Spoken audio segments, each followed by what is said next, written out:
Gênesis 15, quem encontrou, diga célula.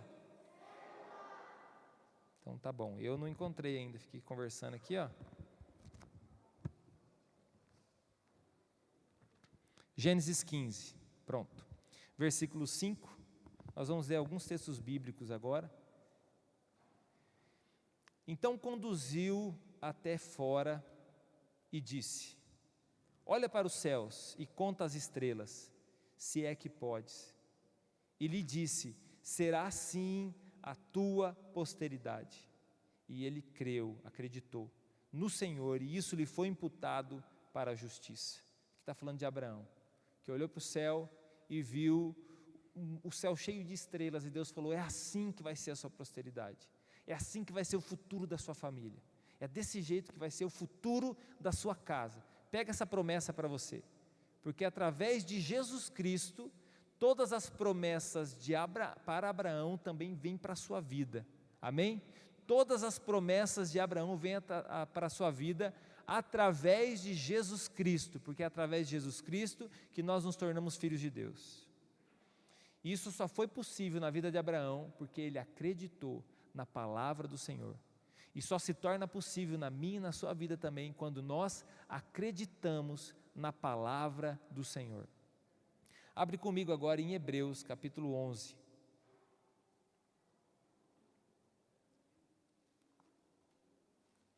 Como a gente leu Hebreus esse ano, hein? Esse ano foi o ano do Hebreus.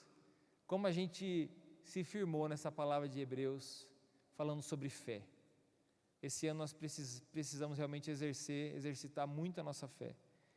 Hebreus capítulo 11. Cadê a tua Bíblia aí? Levanta a sua Bíblia assim comigo. Fala assim: eu sou o que a Bíblia diz que eu sou. Eu tenho o que a Bíblia diz que eu tenho, e eu posso o que a Bíblia diz que eu posso. Glória a Deus. Hebreus 11, versículo 1 diz assim: ora, a fé é a certeza de coisas que se esperam e a convicção de fatos que não se veem. Então a fé em Jesus é a única fé verdadeira. É a convicção, é a certeza de coisas que se esperam e a convicção de fatos que ainda você não está vendo. Agora volta um pouco comigo em Efésios capítulo 3. Nós vamos ler bastante a Bíblia hoje. Versículo 20, diz assim: ora, aquele que é poderoso para fazer infinitamente mais do que tudo quanto pedimos ou pensamos, conforme o seu poder que opera em nós. Então, através do poder de Deus que opera em nós, Ele é capaz de fazer muito mais do que aquilo que nós pedimos ou pensamos ou imaginamos. Então, o poder de Deus, que também é através de Jesus Cristo, é capaz de fazer infinitamente mais. Fala comigo assim: Deus é poderoso para fazer infinitamente mais do que eu peço para Ele e do que eu penso.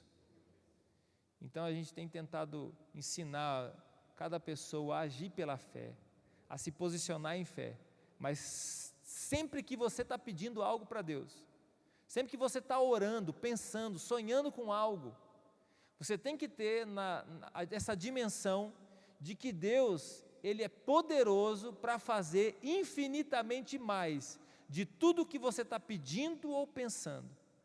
Então, mesmo que o que você está pedindo ou pensando é algo, nossa, é tão grande para você, Deus é poderoso para fazer infinitamente mais de tudo que nós estamos pedindo ou pensando. Fala mais uma vez comigo: Deus é poderoso para fazer infinitamente mais de tudo quanto pedimos ou pensamos. Feche os seus olhos. Pai, em nome de Jesus, que essa palavra seja real dentro do nosso coração agora, que se multiplique no nosso coração, que essa palavra produza vida dentro de nós, que essa palavra nos mova, Senhor, que essa palavra, Senhor Deus, venha abençoar a nossa casa, mas venha também, Senhor Deus, mudar a nossa vida. em nome de Jesus, amém. Eu vou falar sobre visão. O título dessa mensagem, se você tem o costume de anotar, é o poder de uma visão. A visão, o que é a visão? É o ato de você ver. Mas quando a gente fala sobre visão, nós não estamos falando só sobre os nossos olhos, aquilo que os seus olhos estão vendo.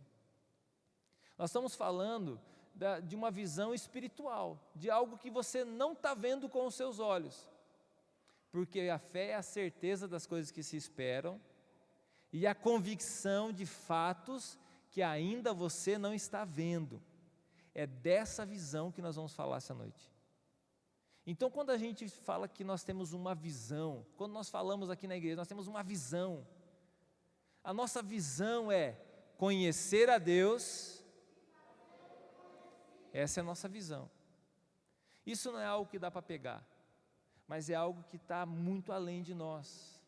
Conhecer a Deus, Deus que criou o universo, as pessoas não conheceram nem a criação ainda, imagina o Criador. As pessoas não têm profundidade nem da criação ainda, nem de toda a criação, imagina o Criador. E nós, lá em, se eu não me engano, é 2 Coríntios 2, ou é 1 Coríntios 2, que vai dizer que somente através do Espírito, que o Espírito, ele perscruta o coração de Deus.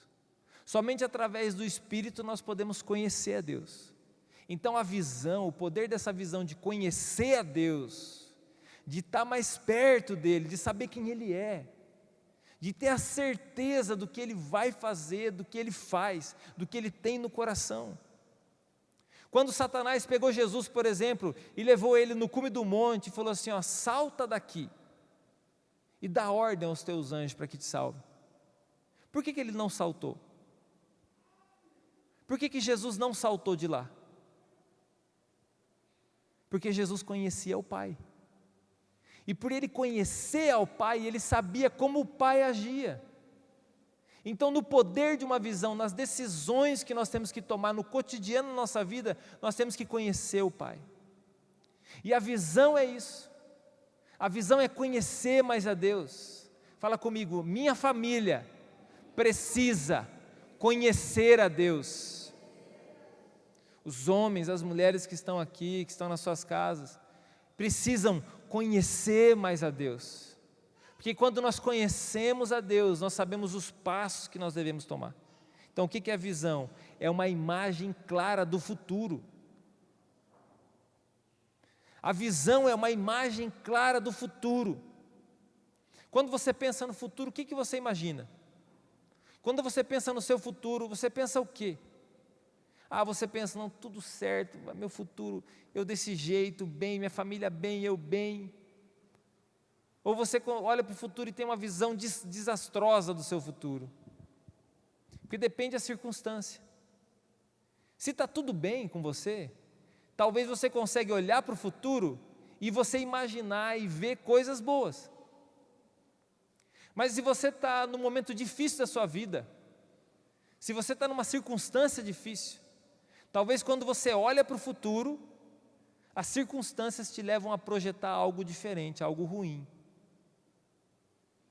Agora, a verdadeira fé que produz essa visão contagiante sobre nós, a verdadeira fé, ela não é baseada nas circunstâncias. É por isso que nós não podemos fazer projetos para Deus baseado naquilo que a gente está vendo. É por isso que um cristão não pode projetar a sua vida, nem a vida dos seus filhos. Está lá pequenininho, nasceu.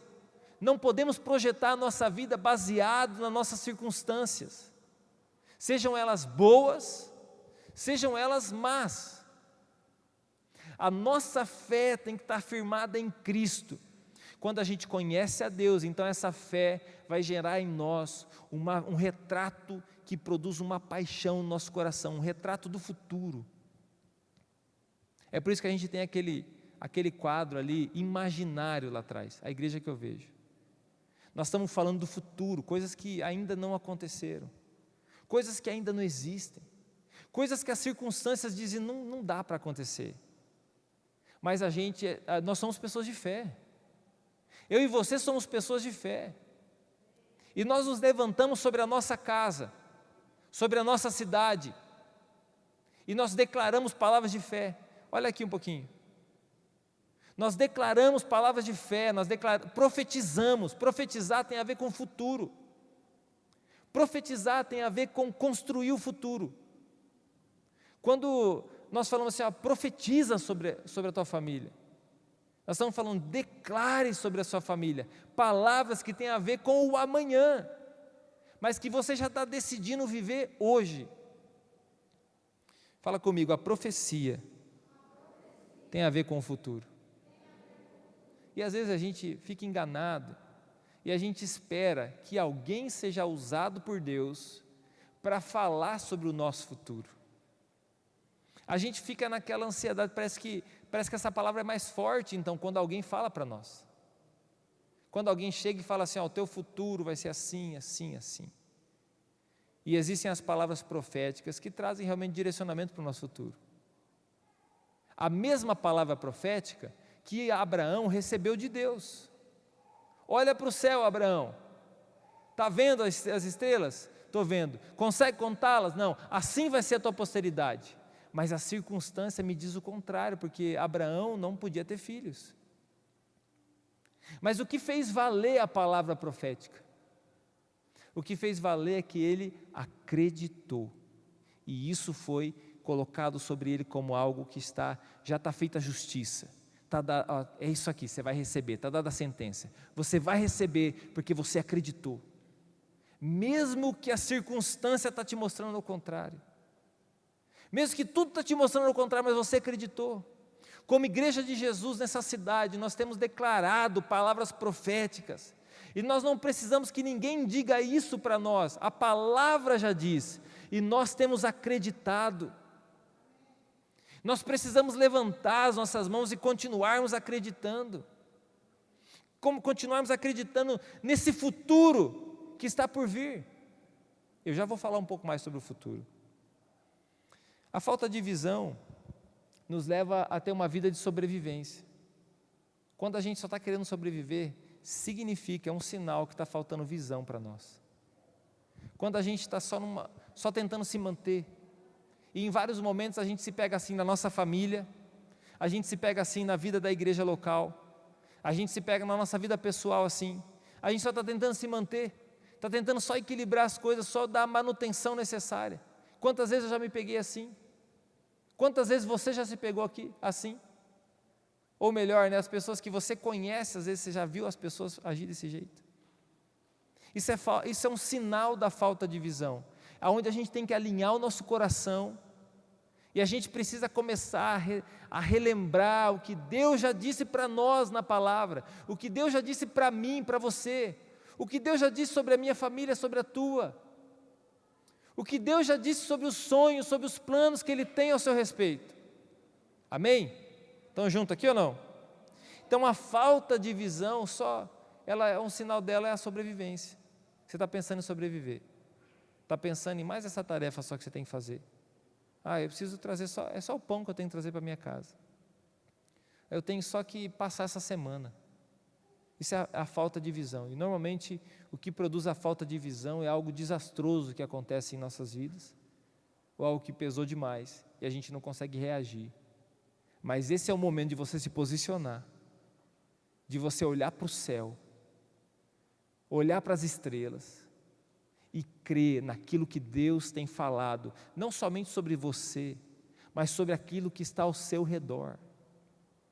Às vezes a pessoa, ela tem unção de Deus. Tem muitas pessoas que a gente conhece, que às vezes têm unção de Deus, são pessoas usadas por Deus, mas falta visão. E um exemplo desse na Bíblia, por exemplo, é Sansão. Sansão tinha unção de Deus. O pastor Eduardo falou sobre Sansão semana passada. Sansão tinha unção de Deus. O homem era ungido por Deus. O Espírito de Deus vinha sobre ele, mas ele não tinha visão. Qual é o final de quem tem unção, mas não tem visão? Vai acabar como um palhaço de circo, girando um moinho para os filisteus. Porque a falta de visão vai sempre te levar para a ruína. E é por isso que você, como um homem, como uma mulher, como um cristão, como parte dessa família na fé, não pode perder a visão. A visão tem que ser mantida. Em paralelo com a unção, nós temos que buscar o Senhor, mas nós temos que manter a visão. Nós temos que conciliar 1 mais 1, para produzir esse poder de Deus, para nos mostrar o caminho. Jesus, ele já estava ungido por Deus, pela obediência. Atos capítulo 10, versículo 38 e 39 fala que Jesus foi ungido como homem pela obediência dele. E ele tinha essa unção, mas ele não perdeu a visão. E a visão que ele tinha para cumprir era poderosa em Deus, ia custar a própria vida dele. Mas ele se dedicou a essa visão. Ele veio buscar e salvar o que se havia perdido. Quem que ele veio buscar? Ele veio me buscar. Ele veio te buscar. Ele veio te encontrar. Ele veio te resgatar. Você não estava no lugar certo, você estava perdido. Você estava longe dos caminhos do Senhor. E o Senhor te encontrou. E você não só entrou dentro de uma igreja, já estaria de bom tamanho você só entrar dentro de uma igreja, você já teria uma vida melhor. Mas Ele não só te deu uma vida melhor, Ele te deu a vida eterna. Jesus nos deu a vida eterna, nós temos a vida eterna através de Cristo Jesus. Através dele nós temos a vida eterna. A visão do futuro, em Apocalipse capítulo 19, se você abrir comigo, em Apocalipse 19, vai dizer assim, olha que interessante esse versículo. Versículo 1: Depois dessas coisas, ouvi no céu uma como grande voz de numerosa multidão dizendo: Aleluia, a salvação e a glória e o poder são do nosso Deus. Em alguns momentos na palavra tem uma pergunta: quem poderá se salvar? Você olha para ao redor, você olha para as pessoas, você olha para a sociedade, você pensa: quem poderá se salvar? Quem de fato será salvo? Será que vai entrar a injustiça lá no céu? Será que vai entrar a perversidade, a mentira, o roubo, a ganância, o orgulho? Será que vai entrar? Quem vai poder se salvar então? E aí a gente vê Jesus, que morreu naquela cruz, ressuscitou, e a ressurreição que nos salva não é a morte de Jesus. O sangue dele verteu e era o sangue puro, santo. Mas ele ter vencido a morte que abriu o caminho, e ele está à direita de Deus Pai. E ele nos mostrou o caminho, ele é o caminho. Nós temos que morrer para esse mundo e nascer para Cristo para poder ser salvo. E o morrer para esse mundo é uma entrega. É uma entrega que eu e você fazemos agora, se preciso. Quem poderá se salvar? Quem vai poder se salvar?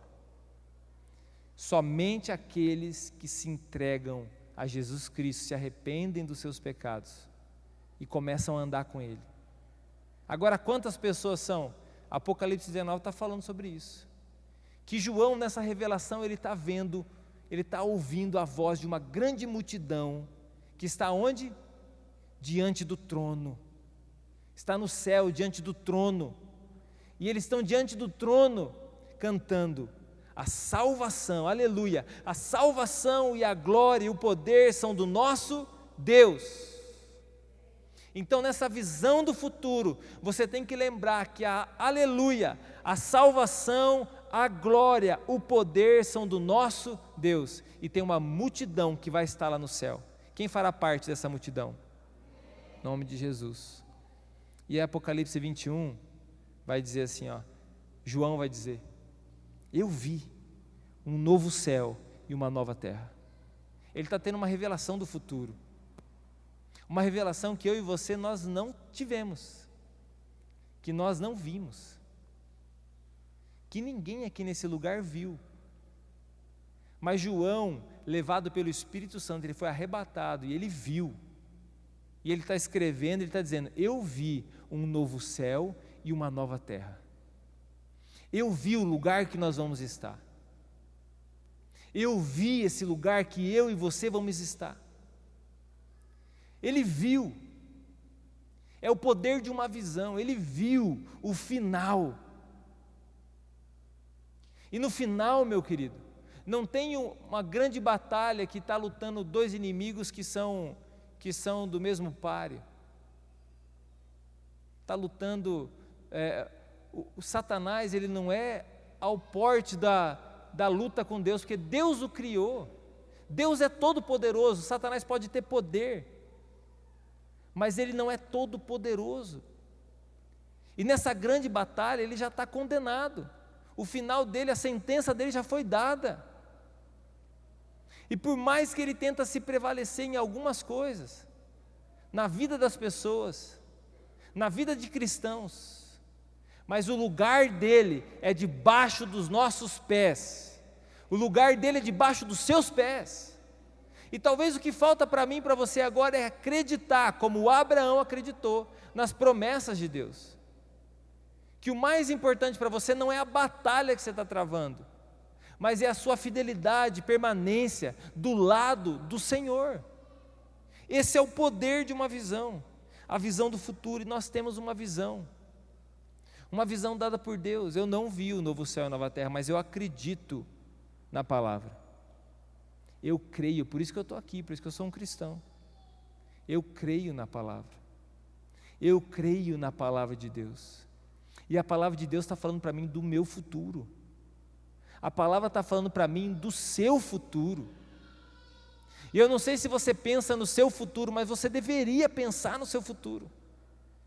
E o seu futuro é esse, um novo céu, e tem uma nova terra, para mim e para você. E é por isso que a nossa visão é conhecer a Deus. Isso aí. Nós conhecemos a Deus, estamos perto dEle, para a gente saber o que Ele quer e o que Ele espera, e o que Ele faz, quem Ele é. E a segunda parte é fazê-lo conhecido. Essa visão produz em nós uma paixão que faz a gente levar outras pessoas junto para dentro da visão. Conhecer a Deus e fazê-lo conhecido tem a ver com os dois principais mandamentos dos 10. Quais são os dois principais? O primeiro, qual é? Amar a Deus de vez em quando, só no domingo e se der certo, de não ter um churrasco para concorrer. Esse é o primeiro grande mandamento ou não? Qual que é o primeiro grande mandamento?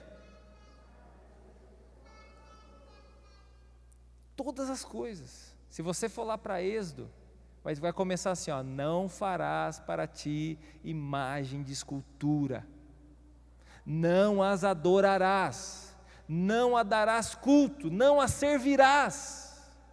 Quer mais claro do que isso? E perguntando e Jesus sendo questionado pelos religiosos, falou assim, ó: o que é mais importante? Jesus falou assim, a lei já diz: amar a Deus acima de todas as coisas, com toda a sua força, com todo o seu entendimento, ponto. Isso tem a ver então com conhecer a Deus e fazê-lo conhecido. Por isso que conhecer a Deus é amá-lo, é estar perto dEle. Nós não estudamos Deus, nós queremos ser amigos dEle. Deus não é para nós um objeto de estudo, nós não estamos fazendo uma autópsia de Deus. Deus é Deus, nós queremos ser amigo dEle. Fala comigo, eu quero ser amigo de Deus. Somente através de Jesus Cristo. E o segundo ponto é fazer Ele conhecido. Qual que é o segundo grande mandamento? Amar o teu próximo como a ti mesmo. Então você recebe uma mensagem privilegiada e você não guarda ela só para você. Você não guarda ela só para te favorecer. Não, eu estou salvo. Jesus me ama. Mas agora você quer compartilhar ela. Você quer fazer Ele conhecido de outras pessoas, e essa é a nossa missão. Jesus chamou os discípulos dele e falou assim, ó: toda autoridade me foi dada, no céu e na terra. Agora vocês vão, e vocês façam discípulos, de todas as nações. Então fazê-lo conhecido é isso. Fazê-lo conhecido tem a ver com amar as pessoas que estão ao nosso redor. Abacuque, capítulo 2, versículo 1, vai dizer o seguinte, que é para a gente se colocar na torre de vigia. Se coloca, Abacuque, na torre de vigia. Aonde está a sentinela, né? Quando você passa perto do quartel, tem lá uma torre que fica um sentinela, fica ali, atento às coisas. Então é para a gente se colocar na torre de vigia. O que significa isso? Fala comigo, intercessão. Então você está atento às coisas, oração, intercessão. Todo cristão precisa orar. E todo cristão precisa aprender a interceder.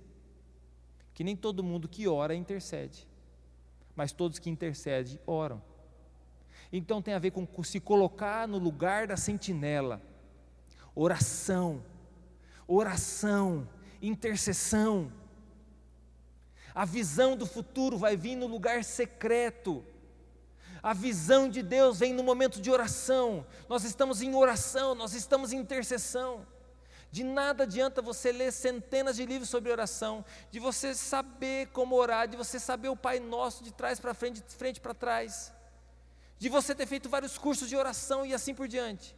De nada adianta você saber o que é orar se você não orar.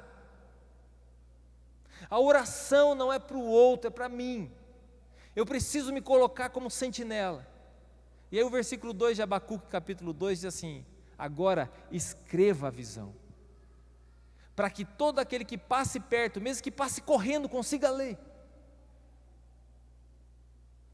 Tem um caminho que a gente faz em Cascavel, estava indo no médico, um caminho que a gente faz, e aí eu estava ensinando a Márcia o caminho, queria que ela aprendesse a dirigir lá, e ela pegou o carro e estava indo.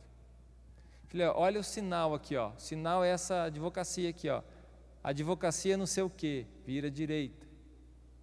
E aí o Samuel atrás leu assim, ele já aprendeu a ler, daí ele falou assim: Jesus te ama. Porque eu li advocacia. Ele leu do outro lado da rua, escrito um negócio enorme, que quem passa correndo consegue ler, escrito assim: Jesus te ama. A nossa visão, ela tem que contemplar, por isso que Jesus fala que a gente tem que ser como as crianças. A gente tem que contemplar aquilo que é mais importante. E a gente consegue ver aquilo que é mais importante e reproduzir isso que é mais importante quando a gente ama a Jesus. O que você tem visto? Você tem visto a sua referência à advocacia, vira à direita ali. Ou a sua referência, não, olha, ó, Jesus te ama. Nós precisamos escrever. Você tem que escrever essa visão. Você pode traduzir isso para a tua vida, para a tua família. Você pode chegar na sua casa e traduzir isso para dentro da sua casa. A minha missão, a minha visão de vida é essa. Eu quero estar com Deus. Eu quero fazer Ele conhecido nisso. E é bom às vezes que você escreva e coloca lá, mostra para as pessoas da sua casa. Para que as pessoas da sua casa também te cobrem daquilo que você falou. Para que as pessoas às vezes que até venham te pressionar naquilo que você falou. Porque quando a gente escreve a visão, a gente tem uma responsabilidade sobre ela. Quando Abraão deve ter chegado para Sara e falou assim: Sara, olha as estrelas. Vamos imaginar, né? Não está escrito na Bíblia isso aí. Mas imagina, o marido e a mulher conversam. E aí chegou Abraão e falou assim: Sara, olha para as estrelas. Está vendo? Estou vendo. Consegue contar? Não. É assim que vai ser a nossa descendência. O que Sara deve ter feito com Abraão? Falar, você está de brincadeira, eu acabei de chegar agora de um tratamento que eu não posso ter filha, estou chateado, quero ficar na minha tenda, você vem com essa conversa, vai incomodar outro. Ele deve ter pensado assim: meu Deus, não colou com ela, Deus me falou, e eu acreditei. Eu estou imaginando a atitude dela, ela deve ter falado com mais educação, porque quando o anjo veio falar com Abraão, ela riu de dentro da tenda, significa que ela duvidou. Quando a gente tem uma visão e a gente se compromete com ela, a gente escreve ela, é por isso que às vezes as pessoas querem ficar do lado de fora da visão, porque a visão é assim, ó. Você já comeu ovo? Quem esse ano comeu algum ovo cozido, fritinho? Comeu ou não? A galinha não teve que morrer para te dar o ovo. Ela deu o ovinho E ela continuou viva. Agora, quem comeu aí uma pancetinha de porco? Né? Comeu um torresminho. O porquinho, para dar o torresminho para você, ou a costelinha barbecue, o que ele teve que fazer? Morrer. Para se comprometer com a visão. A gente é assim, para você se comprometer com a visão de Deus na terra, você vai ter que morrer. Morrer para quem? Para você mesmo. E você tem que escrever essa visão, que seja bem grande, para que as pessoas possam olhar para você e ver que a visão é maior do que você. Deus me falou que a Márcia ia ficar grávida, quando eu não tinha filho. Eu cheguei nela e falei: amor, você está grávida, eu vou falar um negócio para você, você não dá risada e não duvida. Eu já fiz um ritual antes. Falei para ela assim: você está grávida. Ela segurou. Mas eu me comprometi com a visão, e se ela não tivesse? E se não desse certo? Eu poderia me chatear, claro, mas eu preciso acreditar naquilo que Deus colocou no meu coração. Mesmo que a gente tenha frustração, nós precisamos acreditar naquilo que Deus coloca no nosso coração através da palavra. E no coletivo, como igreja, nós temos que acreditar naquilo que Deus coloca no nosso coração. Deus deseja salvar toda uma cidade, transformar toda uma nação. O reino de Deus é um reino de paz, justiça e alegria no Espírito Santo. O reino de Deus não é derrotado, a política de qualquer cidade, país, não é melhor e nem vai sobressair ao reino de Deus. Nós sabemos o nosso final. Mas eu estou sofrendo. Mas está dando tudo errado, mas eu tive uma grande frustração. Permanece na visão celestial. Em Atos, capítulo 26, abre comigo lá.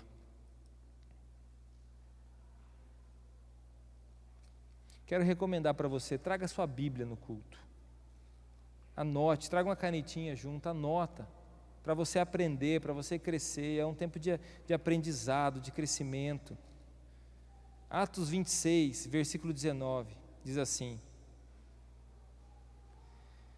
pelo que, ó rei Agripa, deixa eu só traduzir para você aqui. Paulo está diante de um tribunal. Paulo está sendo julgado. Ele está passando por várias instâncias. Ele está sendo julgado. E ele vai parar em Roma e vai parar na cadeia. Mas ele está diante desse tribunal e ele está dizendo assim para o rei Agripa, que está julgando ele: pelo que, ó rei Agripa, eu não fui desobediente à visão celestial. E quando que ele recebeu essa visão? Na conversão dele. E é por isso que eu sempre digo para todos os pastores, para líderes, para pessoas que já estão há mais tempo na caminhada, eu digo para eles assim: volta para quando você se converteu. Volta para as experiências que você teve com Deus quando você se entregou para Ele de verdade. Ali tem um sinal da visão de Deus. É lá no começo que tem um sinal da visão de Deus. É lá no começo da nossa caminhada, mesmo que a gente não entenda quando a gente se converteu, mas lá tem um sinal da visão de Deus. Então nós não somos desobedientes à visão celestial. Existe uma visão para ser preservada e não só para ser mantida, mas para a gente poder avançar nela. Hoje você faz parte dessa engrenagem de Deus, dessa família, igual a nossas famílias. As nossas famílias, nós não somos inimigos dentro da casa. Uma família que não prospera é dividida. É o marido contra a mulher, é a mulher contra o marido, é o pai contra os filhos, é os filhos contra os pais. Essa família jamais vai para frente. Ela vai patinar, e os inimigos dela são dentro da própria casa. Mas uma família que agrada a Deus, e uma família que agrada a Deus, ela tem uma visão. Apesar das diferenças, nós não somos indiferentes. E nós preservamos uma visão. A visão é conhecer a Deus e fazê-lo conhecido. É isso que tem que estar gravado no nosso coração: amar a Deus acima de todas as coisas. Se tem algo que você tenha amado na sua vida mais que o Senhor, reveja as suas prioridades, reveja os seus princípios, reveja os seus valores. Se até o medo, a derrota ou a circunstância que você está vivendo está ocupando mais o lugar de Deus no seu coração, reveja. Reveja, porque nós vamos prestar conta da nossa vida para o Senhor. Nós vamos prestar conta da nossa vida para Deus. E agora eu quero fazer uma pergunta para você. O que você está vendo? O que você tem visto? Quando você olha para o futuro, traz para a tua vida, o que você tem visto? O que você tem olhado e imaginado sobre o teu futuro? Naturalmente a gente olha, e talvez você está vendo desesperança. Talvez você está vendo uma sociedade que não tem jeito, não tem o que fazer. Talvez você está vendo, famílias, crianças, criança sendo abusada para todo lado, famílias sendo destruídas, e é isso que naturalmente você está vendo e concebendo dentro do seu coração. Talvez você olhe para uma cadeira vazia do seu lado e pense assim, as pessoas não querem nada com Deus. Talvez você olhe as pessoas na rua e vê como elas têm agido. Talvez você vê o quanto é fácil para as pessoas fazerem o mal e tão difícil o fazer o bem. E você pensa, aí não tem jeito, não tem o que fazer. Isso aí está fadado ao fracasso. E talvez você já deve ter falado isso. Mas o que você está vendo? Deus falou, Abraão, olha para o céu, o que você está vendo? João, ele vai olhar para a revelação que ele está tendo e está olhando e dizendo assim, eu vi um novo céu e uma nova terra. Meu querido, essa é uma mensagem de esperança para nós. O que você está vendo? Confronte a visão que você tem tido. Vai de encontro à visão, confronte ela.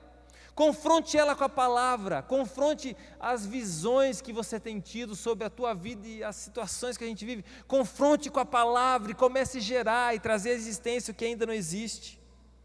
Comece a gerar pela fé. Pega lá um pedaço de papel, uma folha em branco, um bloco de nota, alguma coisa, um rascunho, e comece a escrever sobre o teu futuro. Tenha essa ousadia de escrever sobre o teu futuro. Tenha essa ousadia de declarar sobre o futuro da igreja de Jesus nessa terra. Vai na palavra, busque a palavra, o que diz sobre ela. Vai e busque na palavra o que diz sobre os cristãos. Meu querido, pode te virar de cabeça para baixo, mas não pode arrancar o que tem dentro do seu coração, a não ser que você queira. Porque é a palavra de Deus, porque é o fundamento da criação do mundo. Nós temos a palavra dentro de nós e pela palavra o Senhor criou todas as coisas. Você tem essa capacidade de transformar. Fala comigo, transformação. O que as pessoas mais querem é transformação. E a transformação, meu querido, ela vem através do Senhor Jesus. E eu não estou falando só de uma transformação externa. Eu estou falando de algo que vem dentro de nós. Algo que é gerado dentro de nós. Porque você pensa que transformação talvez é uma coisa que você faz. A transformação não é o que você faz, mas é quem você é, o que você tem dentro de você. Você tem que alinhar o seu coração com a visão. Eu quero, finalizando, citando um texto bíblico. Números capítulo 13. Eu quero que você vá lá comigo. Eu quero terminar com essa história. Então essa é a visão da nossa igreja, conhecer a Deus e fazê-lo. E tem uma razão da gente pensar assim. Tem uma razão de a gente agir assim. E a razão é a própria palavra, porque o primeiro mandamento é amar a Deus acima de todas as coisas. E o segundo grande mandamento é amar o próximo como a ti mesmo. E conhecendo a Deus, a gente não vai fazer burrada na nossa vida. Porque a gente vai tomar as decisões certas. A gente vai tomar as escolhas, não são grandes escolhas que vai determinar o teu futuro. São as pequenas escolhas. Números capítulo 13, vai lá comigo. E essa é uma palavra de transformação para mim e para a tua visão. Números capítulo 13, versículo 25. 12 pessoas foram escolhidas no meio do povo, e foram enviadas para uma missão. E essa missão era espiar uma terra. E aí eles voltam então. E diz aqui, ao cabo de 40 dias, voltaram de espiar a terra. Caminharam e vieram a Moisés e a Araão e a toda a congregação dos filhos de Israel, no deserto de Parã. A Cádiz deram-lhe contas, a eles e a toda a congregação, e mostraram-lhes o fruto da terra. A terra é muito boa, o fruto é enorme, o fruto é muito bom. Relataram a Moisés e disseram: fomos à terra a que nos enviastes, e verdadeiramente ela mana leite e mel, é muito boa. Esse é o fruto dela. O povo, porém, que habita nessa terra é poderoso, e as cidades muito grandes e fortificadas. Também vimos ali os filhos de Anak, que eram gigantes, homens grandes. Os amalequitas habitam na terra do Neguebe, os heteus, os jebuseus, os amorreus habitam na montanha, os cananeus habitam ao pé do mar e pela ribeira do Jordão. E aí o versículo 30. Então Calebe fez calar o povo perante Moisés e disse: ei, subamos e possuamos a terra, porque certamente prevaleceremos contra ela. E eu quero dizer para vocês, vocês são como os espias. Vai para a terra e traga o fruto. E você vai ver que o fruto é bom, porque senão Jesus não teria se entregado, não teria morrido, o próprio Deus não teria se entregado por cada uma dessas pessoas. Vai e traga os frutos. Mas aí você tem que escolher de que lado você vai ficar. Talvez você está do lado, devido à circunstância, dos 10 que olharam e falaram assim: o fruto é bom mesmo. Só que lá mora o fulano de tal, mora o fulano de tal, mora o gigante tal, as cidades são fortificadas, é difícil, vai ser impossível, não vai dar certo. É melhor a gente ficar aqui no deserto, a gente aprendeu a viver com codorna, a gente já sabe onde encontrar água, a gente já está há 40 anos nesse deserto vivendo de boa. Vamos ensinar nossos filhos a serem os próximos aí nômades nesse deserto. E aí Calebe, junto com Josué, os dois, junto com Josué, ele começou a dizer: vamos subir, e nós vamos conquistar aquela terra, porque quem tem dado ela para nós é o Senhor. A quem pertence a terra? Quem que foi que morreu na cruz pelas vidas? Quem que liberou as palavras proféticas sobre as nossas vidas? Não foi o profeta tal, profeta tal, profeta tal. Foi a palavra de Deus. E quem disse para nós irmos e fazermos discípulos é o próprio Senhor Jesus. Quem nos deu uma palavra de garantia é o próprio Senhor Jesus.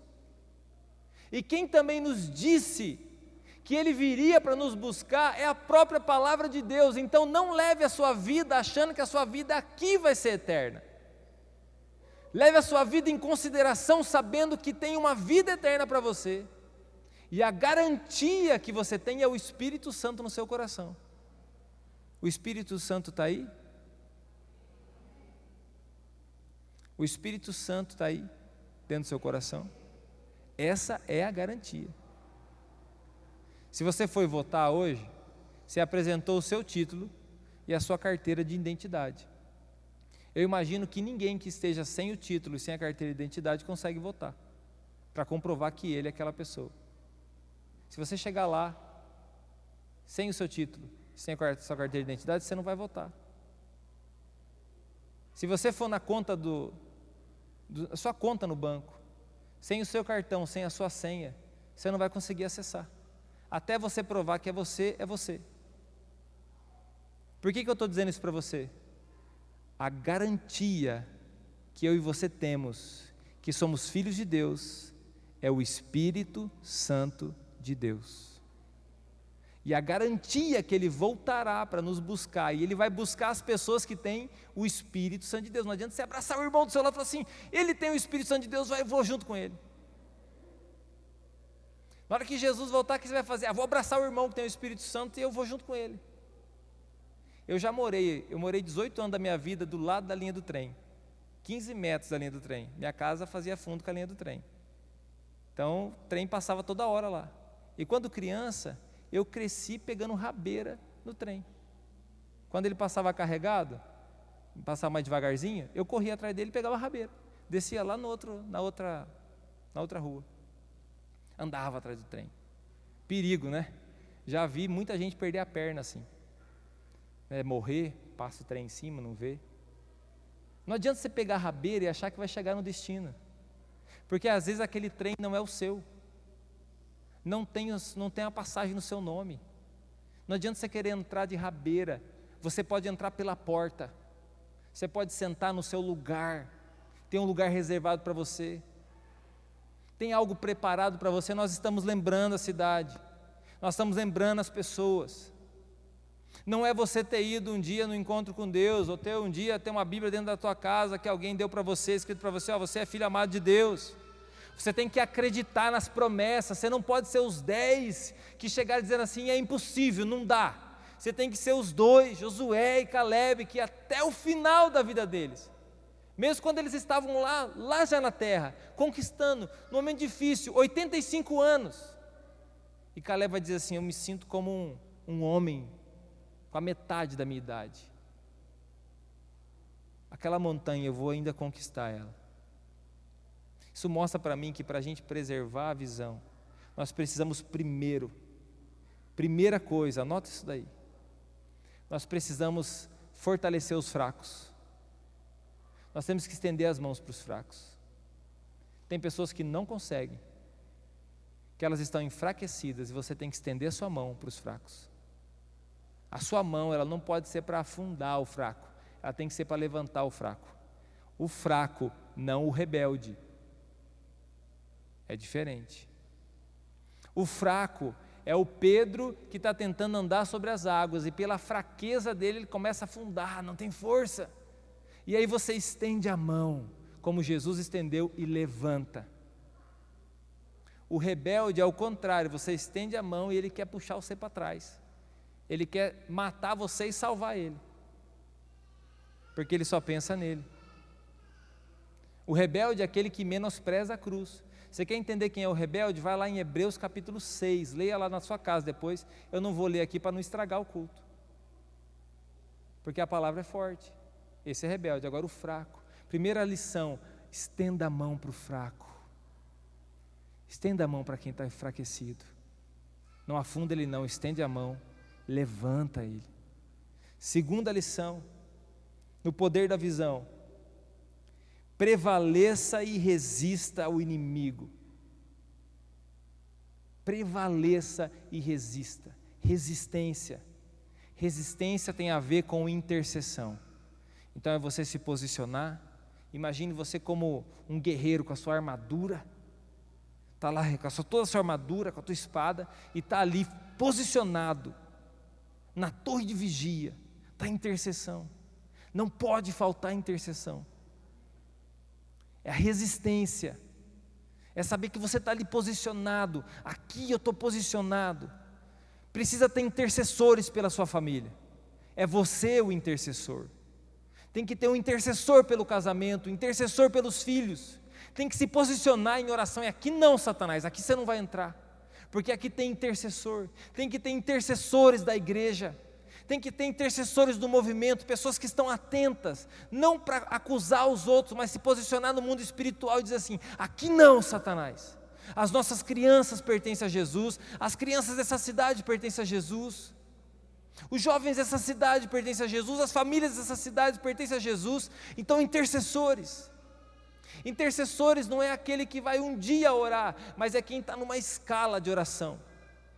Lá no exército você não está falando assim, eu vou orar. Quando você quer orar, soldado? Quando você vai na sentinela, vem aí umas 2 vezes no ano para mim. É assim que funciona? Fala assim, você está, essa semana é você, semana organizado. A intercessão na sua vida, e quem que tem que organizar a sua vida é você mesmo. Se organiza a intercessão, se posiciona em intercessão, se movimenta em intercessão, mas decida interceder de todo o seu coração. Isso é resistência, intercessão, adoração. E terceiro lugar, a perseverança. Você tem um dicionário dentro da sua cabeça, tem um dicionário aí dentro. Você me entende porque eu estou falando as palavras que estão dentro da sua cabeça, então você consegue ligar uma coisa na outra. Tem sentido para você. Se eu começar a falar em outro idioma aqui, você não vai entender. Porque não tem sentido para você essas palavras. Então tem um dicionário dentro da tua cabeça. Mas tem algumas palavras desse dicionário que tem que ser riscada. E uma das palavras que tem que ser riscada é a palavra desistir. É você que tem que riscar. É você que tem que ir lá e arrancar essa palavra. Não, essa palavra eu não quero nem saber, eu não quero ela dentro do meu dicionário. Essa palavra não existe mais para mim. Perseverança é isso. É você jamais desistir. A perseverança não é você xaropear os outros. A perseverança não é você sarnear os outros. A perseverança é você não desistir. É você não desistir da sua casa, da sua família, dos seus filhos. É você não desistir da missão que Deus te deu, da visão que Deus te deu. Perseverança é você não desistir. Fala comigo: levantar os fracos, resistir ao inimigo e perseverar. Então nós temos uma missão. E aí olha só, último versículo, Números 14, versículo 8. Queria chamar já o ministério de louvor aqui para a gente ter um momento de oração.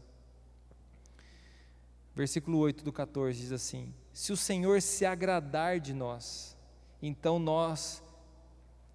nos fará entrar nessa terra e nola dará, terra que mana leite e mel. Se o Senhor se agradar de nós. E talvez você está se perguntando: mas o Senhor tem se agradado de mim? Quando Jesus foi batizado, ele já tinha aproximadamente 30 anos. Um dos sinais e manifestação do céu foi a voz do Pai. Ali se manifestou o Pai, o Filho e o Espírito Santo. A Trindade se manifestou ali. Pai, Filho e Espírito Santo. E o Pai disse assim sobre o Filho: este é o meu Filho amado, em quem eu me alegro, me agrado. Este é o meu Filho amado. E eu quero dizer sobre você: sem uma decisão você não é um filho amado. Se você não tomar decisões, você não se torna filho. Filho é através de Jesus, do Cordeiro. Então você tem que decidir. Você decide, e quando você decide, você se torna filho. Decide o quê? Decide andar com Deus, se arrepender dos seus pecados, se tornar amigo dele. A sua decisão te tornou filho, e um filho amado. E aí, você pode dizer sim, como Caleb: se o Senhor se agradar de nós. O Pai se agrada dos filhos. Então, seguramente, você vai chegar aonde está proposto para você chegar. Você vai chegar ao final dessa carreira. Você vai chegar ao final dessa caminhada. Nós vamos chegar. Nós não vamos chegar tipo aquelas pessoas que vão na São Silvestre correr, e a alegria delas é só ter chegado no final lá e pegado uma medalha de participação. Mas não vamos chegar como um desconhecido no final da corrida. Nós vamos chegar como alguém que o Senhor sabe o nome. Nós vamos chegar como alguém que é mais do que vencedor. A nossa família vai chegar até o final. E eu sei que você está tomando decisões agora em prol da sua família e da sua vida. E aí você tem uma missão: perseverar nessa decisão.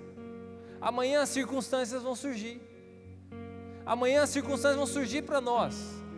E aí, a visão da gente permanecer e conhecer a Deus e fazê-lo conhecido, não funciona. Funciona só no culto.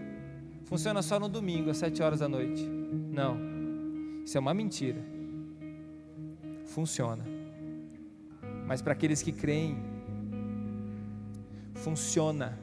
Para aqueles que creem, funcionou na vida de Abraão, porque ele acreditou. Eu quero te convidar para ficar de pé e a gente ter um momento de oração. Deus está conosco. nós temos alinhado o nosso coração com Deus. Eu acredito que os cristãos da nossa terra têm alinhado o coração deles com Deus, têm repensado muitas coisas, têm avaliado muitas coisas. Nós temos nos deparado diante de muitos gigantes, sejam eles às vezes na sua própria vida, ou seja eles no ambiente da igreja. Mas hoje você talvez tenha que trazer à memória pessoas que você tem que estender a mão, porque eles estão afundando, como Pedro afundou, por causa do vento forte, assustou ele. Talvez hoje você tenha que se posicionar, resistindo, como um intercessor. Você não precisa ser eu na minha torre de vigia, você tem que ser você na sua torre de vigia. Você tem que ser você lá na sua torre de vigia, posicionado, e perseverar na visão. Mas e se não der certo? Meu querido, esse se sempre vai existir.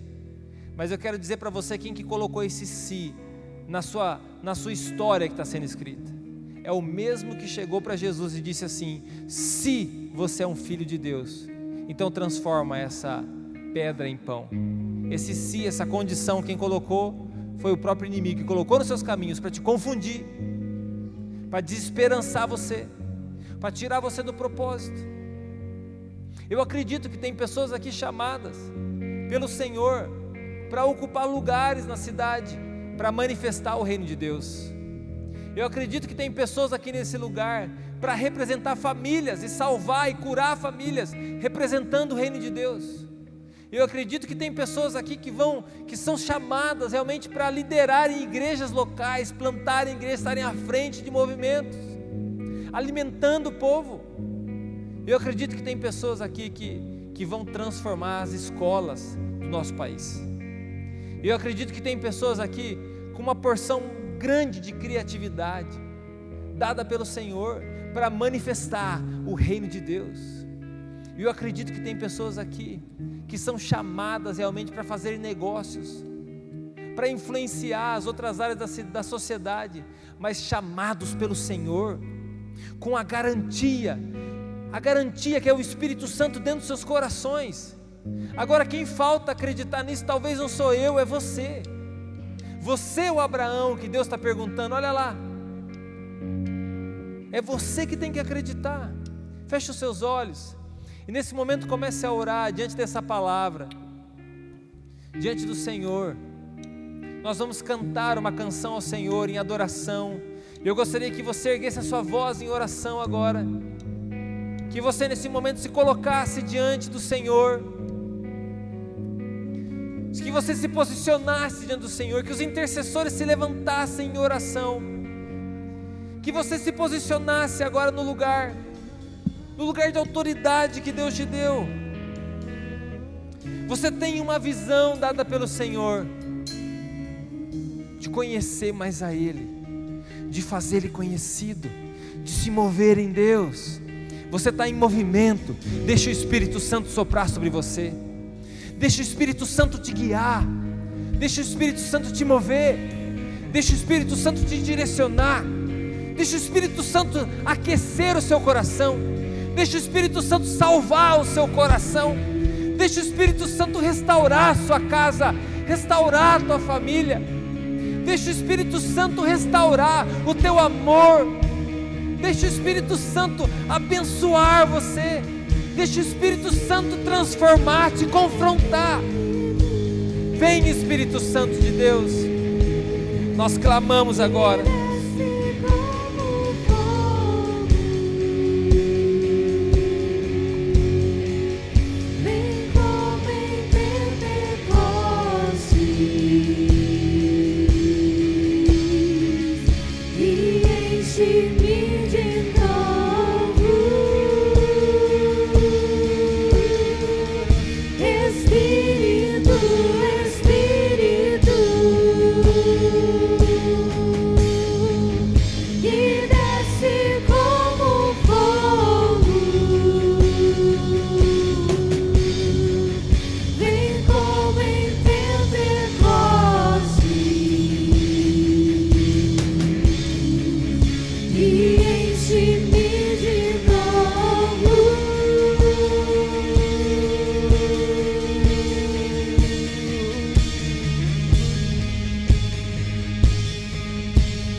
Erga as suas mãos para os céus. Em nome de Jesus eu declaro sobre as famílias da nossa terra, famílias restauradas, casamentos restaurados. Eu declaro as crianças próximas do Senhor, te conhecendo, te amando, Jesus. Eu declaro os jovens, Senhor Deus, se aproximando do Senhor, sendo salvos, restaurados, fortes no seu reino. Eu declaro, Senhor Deus, restauração de casamentos. Eu declaro homens se voltando para o Senhor, mulheres se voltando para o Senhor. Eu profetizo um grande avivamento sobre essa terra. Eu declaro 5.000 vidas, Pai, nessa terra se rendendo ao Senhor. Eu declaro cada cidade dessa região, Pai amado, Senhor Deus, recebendo, Senhor Deus, mais e mais da sua presença. Senhor Deus, igrejas fortes se levantando, igrejas, Senhor Deus, cheias de fé, de perseverança. Senhor Deus, pessoas que estendam as mãos para aqueles que estão caídos. Nós declaramos sobre a nossa nação, uma nação que conhece o Senhor, que faz o Senhor conhecido. Nós declaramos agora toda a resistência de Satanás sendo destruída no nome de Jesus. Nós declaramos um grande movimento de intercessão. Nós declaramos um grande movimento de adoração. Nós declaramos, Senhor Deus, sobre as nações, Pai amado, sendo alcançadas pelo Senhor. Nações que ainda estão fechadas para o Teu Evangelho, nós declaramos as barreiras caindo. Nós declaramos vidas se convertendo. Nós declaramos que é chegado o Teu reino. Nós declaramos, Senhor Deus, que é vindo o Teu reino. Nós declaramos um grande derramar do Teu Espírito Santo sobre este lugar. Nós declaramos, Senhor Deus, esse lugar sendo cheio da Tua presença. Nós declaramos e profetizamos, Senhor Deus, a bênção, a prosperidade do Senhor sobre os Teus filhos. Nós declaramos sobre esse lugar, Pai amado, pessoas posicionadas como Caleb, como Josué. Em nome de Jesus, diga: eu recebo e também transmitirei essa verdade com a minha vida, em nome de Jesus. Amém. Amém, meus queridos. Que Deus abençoe muito a vida de vocês. Nós vamos receber a bênção. Quero dizer para você: continue levantando o que está caído, resistindo e perseverando. Em nome de Jesus, esse é o poder da visão. Nada vai poder te destruir, nada vai poder te parar, se você está na presença do Senhor e se você está vivendo diante da visão de Deus. Em nome de Jesus. Pai, que o Teu amor, Senhor Deus, que excede todo entendimento, possa encher os nossos corações. Que a graça do Senhor, que não foi de graça, possa, Senhor Deus, ter valor dentro de nós. Senhor Deus, possa, Senhor Deus, mover os nossos corações. Que a consolação do Teu Espírito Santo esteja hoje e sempre sobre nós, sobre cada cristão dessa terra, sobre cada igreja que nós estamos plantando, Senhor Deus, sobre os demais irmãos. Senhor Deus, que a Tua presença seja abundante e real, em nome de Jesus. Amém.